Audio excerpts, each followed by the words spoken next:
Hey there, welcome back to day 3 of how to stop worrying about your patients. If you haven't done it already, make sure you go to joanchanmd.com/course to subscribe to the written version of this. It will be delivered to your email inbox every day. On to day 3. So, I have spent a good portion of the first 10 years of my medical practice waiting for someone to figure out that I don't belong in medicine.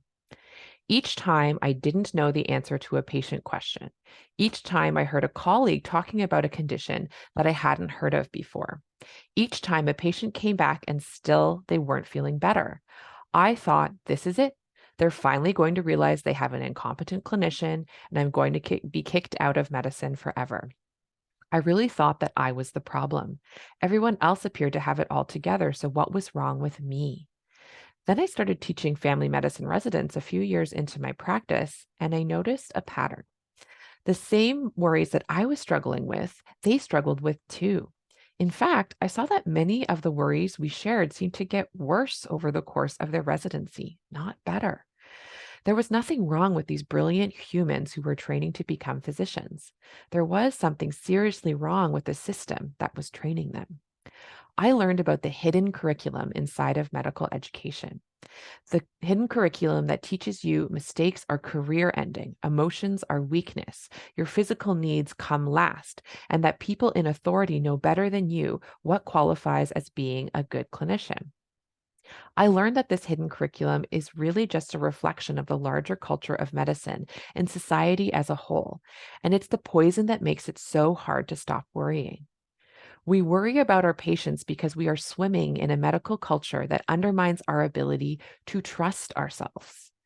Worry cannot coexist with self trust. If we knew that we'd always be able to trust ourselves with any painful experience that came to us, there wouldn't be a need to worry at all. A self trusting clinician can think about a bad patient outcome and make a plan of how to manage it. A self trusting clinician can consider another person's feelings without feeling overwhelmed by their own.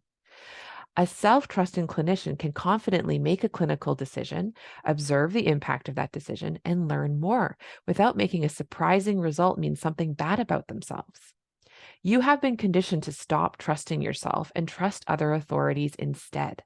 You've probably been flooded with this insidious message since childhood, and certainly since you went into your medical training. It's time to take this authority back for yourself. This is how you stop worrying about your patients by deconditioning the fear responses you've inherited from a toxic medical culture and learn to trust yourself again, one worry at a time. I invite you to pause and consider your worst patient worry. Where and when did that worry first emerge? Can you trace the experiences that conditioned you to think this worry was necessary? Now that we have a deeper understanding of the why, it's time to dive into the how.